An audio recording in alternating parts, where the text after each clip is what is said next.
Brew, do you want to go first here? Do you want Greg to go? Were you surprised by Philly's blowout? I mean, I'm surprised they put up a double nickel. Isn't that the most ever? Wow, Jordan's going to lose all his branding. Philly's got the double nickel. Mahomes going to have the three-peat. Rough week.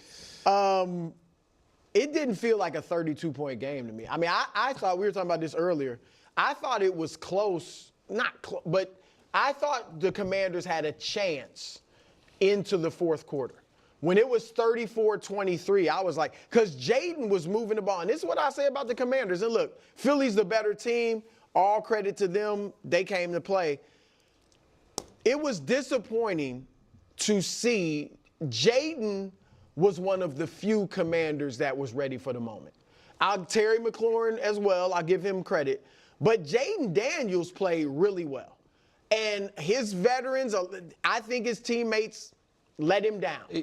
I thought from the beginning when the guy bobbled the opening kickoff, that shows you, okay, are they ready? And then the first play for the Eagles, Saquon goes 60 yards and breaks 2 tackles. Yeah. Wasn't like he wasn't touched. I mean, great run by Saquon. I thought phenomenal. He was down right there. Yeah, I mean, and then it was over. So, and that's not on most of those fumbles, there was another kickoff fumble that led to a touchdown. I think the moment you're talking about, Brew, because at the end of the second quarter. So it was 34-23 with the ball at midfield, in Jaden's hands, with 30 seconds left in the third quarter, and in that moment, I was like, okay, they're going to score. We're going to have a one-possession game. The Eckler fumble happened, and then it was lights out entirely. So that wasn't it was right before the start of the fourth. Right, but there was another one before this. No, they gave him another touchdown. They went up 27-12. Brown. No, McNichols fumbled, De'Ami Brown fumbled. My point was, they were already down -2 in the turnover battle, Wilds. And despite that, had the ball midfield down 11, and it felt like it hadn't totally gotten away from them. And so I see the look on your face. I don't think Brew's doing this. I'm certainly not trying to do this. I'm not taking anything away from Philadelphia. They were 8 yards of play. You're just not, you know what I mean? Every time they had the ball, they were able to do whatever they wanted. It felt to me like we could have had a game more stylistically similar to Lions Commanders, where it's just like, man, everyone's scoring, except I guess kind of we did. Except this time, instead of the Lions having the 5 turnovers, the Commanders had the 3, and it got away from them. Wow. Thank you so much for setting me up for this. Thank you. Because I just had to go through a bunch of the nonsense with the Kansas City Chiefs and the Bills video, and I knew they were going to give me gold for this Philadelphia Eagles video. We've lost our minds. We've officially lost our minds. You're acting like De'Ami Brown and Eckler are just fumbling the ball just because they just put Vaseline on their fingertips. What are we talking about? The Philadelphia Eagles, they're the number 1 ranked defense, slugged it out of them. Like, what are you talking about? Oh, and by the way, as I said on the broadcast, that's because Sirianni constantly preaches to do that. So maybe give a little bit of flowers to Sirianni, because we know if it was any other coach, they would. This is insanity. This is absolute insanity. Okay? Yeah. Was there a moment when the game was kind of like, oh, where could it go? Sure. But the Eagles were clearly in control every step of the way. Don't just blame the turnovers. Because again, the Eagles forced the turnovers. These weren't just random phantom fumbles. This is insanity. This is absolute insanity. They were 7 for 7 in the red zone. The Philadelphia Eagles were 7 for 7 in the red zone. They hung 55 points. 55 points. Take away the 3 fumbles. Take away 3 touchdowns. They still win the game. Like, what are you talking about? Was it the fumble because with Jalen Hurts' unbelievable throw to A.J. Brown on 4th down? Was it? Saquon Barkley taken off? Beautiful throw to Devontae Smith. Blitz in Hurts' face. Jalen Hurts balled out. You know what's funny? Because Nick Wright just gave all the credit to Patrick Mahomes for the win against the Buffalo Bills. Really? Well, let's go see what Jalen Hurts did. Oh, that's right. Had the best night out of everyone. 91.4 passer rating. 3 big-time throws. Patrick Mahomes only 1. 8.8 yards per attempt. 246 yards. 71.4% completion percentage. More completions. More pass attempts. More total touchdowns. Higher rating. Miss me with this absolute nonsense. I mean, this is just insane. We are losing our minds with all of this. We are absolutely losing our minds. It's just never good enough. It's never good enough. Fangio, not good enough. Kellen Moore, not good enough. Jalen Hurts, not good enough. A.J. Brown, not good enough. Saquon Barkley, not good enough. Miss me with the nonsense. Excuse me if I don't really care about any of the analysis. You want to know why I don't care about any of the analysis of this game? Let me show you why. Let me show you why. You guys know I'm the receipt keeper. Saquon. No, and I think the Giants are not particularly well run, but I think this was a good decision. This was a great job by Diana getting the interview, but I was watching it, and like Diana said to him that during it they said, that he is the brand of the Giants, the most popular jersey, and the Giants are Saquon. That's more a product of how bad the Giants have been than how excellent Saquon Barkley has been. Saquon Barkley was one of the most dynamic college football players of his era, and as a rookie, looked like a phenom. And since then, has had one pretty good year, a handful of injuries, and a bunch of, I wouldn't pay that guy, make him the third highest paid running back in the league on a second contract for year 6. I wouldn't do that. And I don't think he is. I want to show you the Giants since he's been their offensive ranks in points and yards. And obviously he's a running back. There's only so much impact he can have. But one thing should jump out to you on this. So look at 2020 and 2020. I think the Rams win outright 24-23, but I'll certainly take the 6 points. And then be limited. I don't think he's going to be able to run as well. They might not beat the Rams if he doesn't break that 44-yard touchdown run. So I think that's a huge factor for Philadelphia. So like Coach, I'm going with the Commanders. Wow.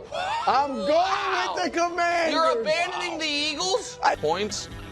I think the Commanders sell out to stop the run. I think Jalen Hurts is injured. I think Nick Sirianni's a doofus.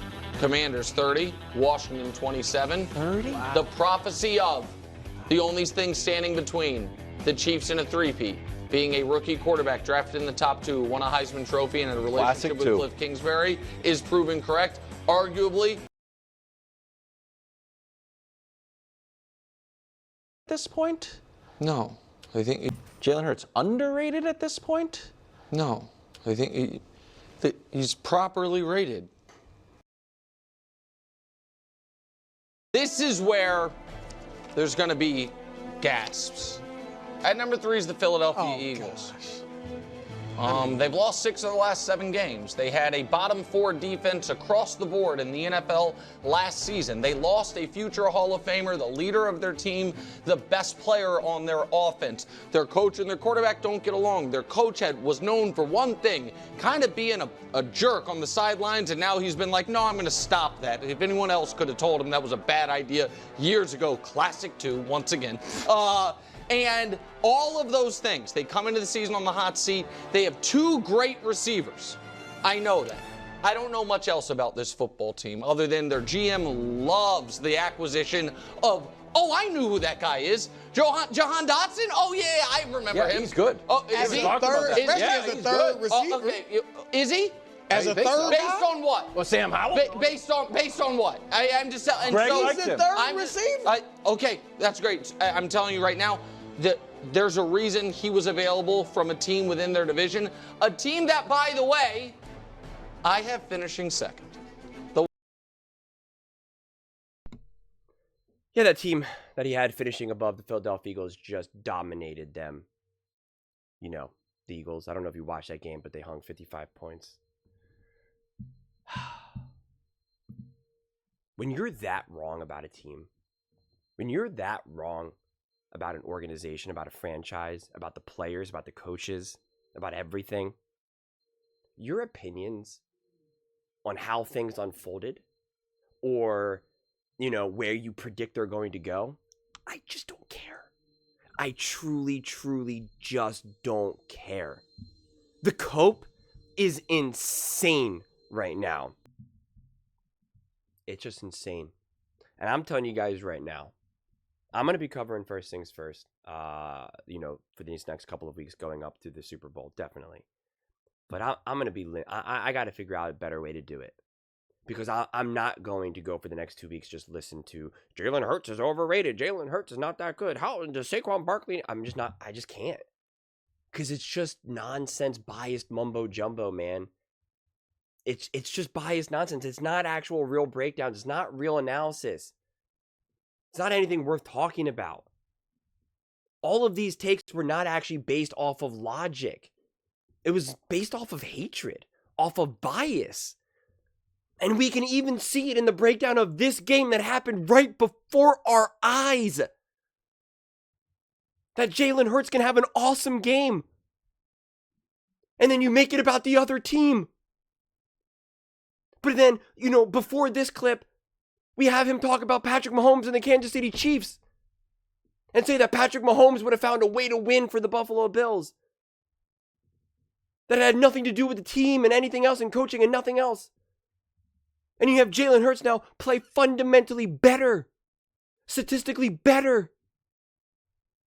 The Philadelphia Eagles dominate. Imagine them winning 55-23 and saying it didn't feel like that.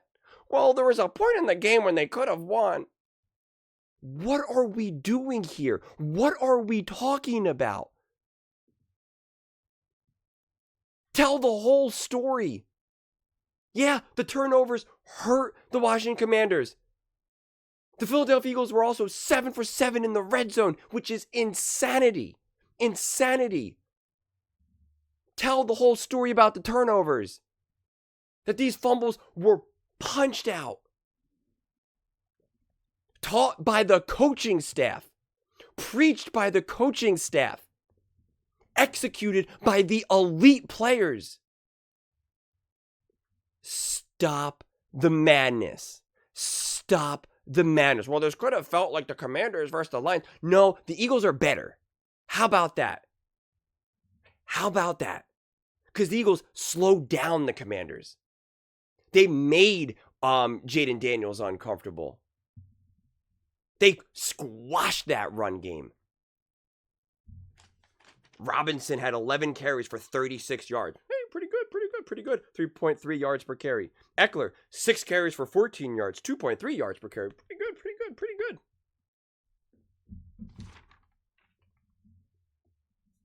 Stop. Imagine opening this Philadelphia Eagles take and talking about how great Jaden Daniels played. When Jalen Hurts balled. Beautiful throws. Took care of the ball. Executed that offense flawlessly.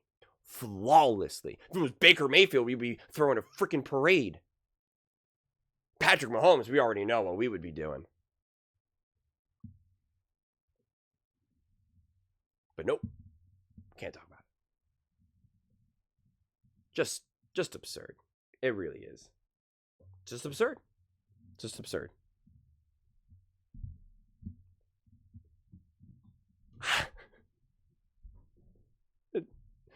There's nothing else that needs to be said. There's really not. The receipts speak for themselves. The takes speak for themselves. Wrong is wrong. Right is right. Literally said that this team wouldn't even make the playoffs. Said Saquon Barkley is not good. Howie Roseman's not good. That O-line is not good. That defense is not good. Those coaching staff is not good. That's a lot of not goods in the Super Bowl. That's a lot of not goods who just set the record for most points scored in a conference championship game. You can't get a take any more wrong than that, saying that they're not even going to make the playoffs, that they're going to be third in their own division. And now they're in the Super Bowl. You can't get more wrong than that. So I'm sorry. If I'm really wrong about a take, I admit it. I'll say, wow, I don't really know what to expect because I didn't think they were even going to be in the playoffs. This team is definitely a lot better than I thought they were. I literally said that about the Tampa Bay Buccaneers. Literally, because I said I don't think the Bucs are going to be in the playoffs. They made the playoffs. And my takes were like, yeah, man, this team is definitely a lot better than I thought. They have a lot of fight in them. It's going to be interesting. I think the Commanders can win, but I don't know. That's what I kept saying. I was like, I don't know. I didn't think that Baker in this offense had what it had. And so I was like, yeah. Because that's real. That's real. I didn't just double, triple, quadruple down. Now, I still stand by that if Kirk Cousins didn't just fall apart, then they win the division, and then the Bucs don't get in, and then I'm like, hey, I'm right. But regardless, the Bucs surprised me either way, whether Kirk Cousins was able to pull it off or not. They were a better team than I thought. Baker was a better quarterback than I thought. He held the team together with all those injuries, and I said it. And then all my takes moving forward were based off of me admitting, well, you know what? I didn't really properly evaluate this team, so I'm still trying to figure it out. No. What they're trying to do is still make sense of their fundamentally wrong takes week after week after week after week after week. Should the Eagles be favored in the Super Bowl? Jalen Hurts overrated. Can the Eagles win with a bad Jalen Hurts? Is Jalen Hurts a terrible quarterback? Or is A.J. Brown a problem? Yeah, he is a problem for other teams. 6 receptions, 96 yards. Pretty good. But those are just my thoughts. I'd absolutely love to hear yours. What do you guys all think about the Philadelphia Eagles and the continued nonsense that just keeps coming out and out and out and out and out and out? Let me know in the comments below. I read every single comment. So whether you agree with me or disagree with me, either way, let's get in some discussions. Let's get in some fights. But ultimately, let's just have some fun. And please do consider subscribing. We are building an amazing community here, and I absolutely love to see you part of it. I want to build something that we all genuinely feel connected to. Something that we're really excited to be part of. I think we're on our way to doing it. Please don't forget to give this video a thumbs up, as it really does help with the visibility and the algorithm. Thank you so much. See you next time.